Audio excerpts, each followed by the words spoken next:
ఉలికి పడ్డా, దిష్టి తగిలినా, నదరు ఉన్నా, కలలు పడ్డా, మనిషికి ఏ గ్రహాలు ఉన్నా కూడా పోతాయి. గ్యారంటీగా పోతాయి. సమ్మవారి పేరు మీదకి వెళ్ళి కడతాం మేము తాయితలు. సమ్మక్క పేరు మీదకి వెళ్ళి అన్ని చెట్లు కలిపి తాయితలు నింపుతాం. తాయితలు నింపి కట్టిందనుకో కలలు పడవు, నరదిష్టి ఉండదు, నరకన్ను పడదు, మంత్రతంత్రాలు వారవు. ఏటికి పోయినా కానీ అనుకునే పనులు జరిగేందుకే మనం కడతాం. ఓకే. ఆయన కొన్ని వశీకరణ చెట్లు కూడా ఉంటాయట కదా, మీ దగ్గర ఉంటాయా? వశీకరణ అంటే ముఖం చూసి చల్లబడేందుకు ఉంటాయి. తాయితలు వేస్తాం దానికి కూడా.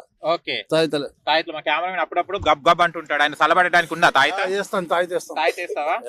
ఓకే. ఆయన ఇవన్నీ ఎక్కడ అన్ని ఇక్కడ దొరుకుతాయి ఈ అడవిలోనే? చిలకలు కట్టు పోవాలి. చిలకలు కట్టు అవతలకు పోవాలి. ఓకే. చిలకలు కట్టు అవతలకు పోయి మొత్తం వనములకి వెళ్ళని సంవత్సరం పాటు కష్టపడి తెస్తాం అవన్నీ. ఓకే. ఇవన్నీ చెట్లేనా? అన్ని చెట్లే. రాగంస, శ్రీహంస, పరాంస, దేంజడ, విరజడ, రక్తజడ, రామబాణం, పొర్లుగడి, పిల్లెడు, అత్తపత్త, అతిజోడి, బెన్నత్తు అన్ని చెట్లే మాయి. అన్ని చెట్లే. ఓకే.